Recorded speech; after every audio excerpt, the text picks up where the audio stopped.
is Sean. Today I'm going to be talking about honey and beekeeping from the perspective of a hobby beekeeper. A hobby beekeeper cares for just a few hives.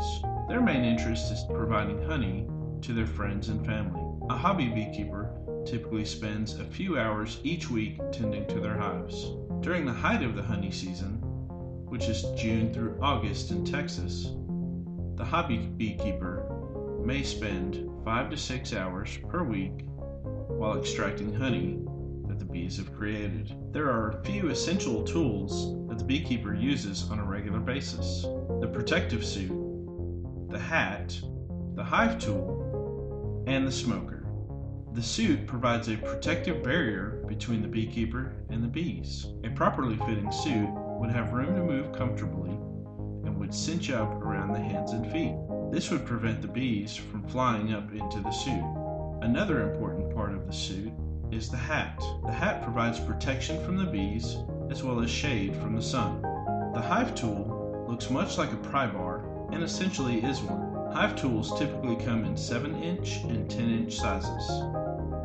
A beekeeper uses the hive tool to pry apart frames when working in the hive. The hive tool can also be used to scrape off excess burr, comb, or propolis. Propolis is a red or brown resinous substance collected by honeybees from tree buds. It's used to fill crevices and to seal and varnish honeycombs. Smokers are most likely one of the most important tools that a beekeeper should have with them. A smoker has two main purposes. Primarily, a smoker will encourage the bees to engorge on honey. When the bees engorge honey, it is beneficial to the beekeeper. Secondly, the smoke produced from the smoker can mask scents and pheromones. Most importantly, it hides the scent administered by guard bees and the alarm scent present during a sting. Learning the lingo used by beekeepers when talking about a hive can require some introduction. We're going to cover the basic terms used by most beekeepers. These terms can vary from region to region. The hive is made up of multiple components stacked together and used to serve different purposes. The purpose of the stand is to create a base or foundation. The bottom board or floor is used to keep away mites, rodents, and more. Using a mesh floor is said to reduce the problems caused by dampness known to occur in solid floors. The brood box, or a deep body, is typically a large box at the bottom of the hive. The brood box, along with honey supers, store hive frames, which is where the bees produce honey. The queen will be found in the brood box.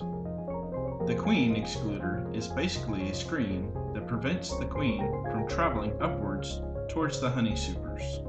Hive frames are added to the honey supers to store the honey and wax created by the bees. The inner cover, or sometimes referred to as the crown cover, has a hole in it to help with the ventilation. The outer cover, or roof, is used to keep the bee in the hive and the elements out of the hive.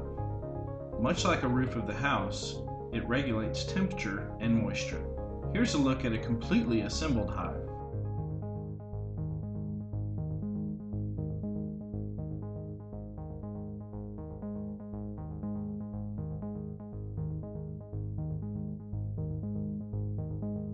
In today's introduction to beekeeping, we have covered information on the protective gear needed, the tools required, and the different parts of the beehive. I hope you find that to be valuable information on your journey to become a beekeeper. Thank you for watching. Have a great day.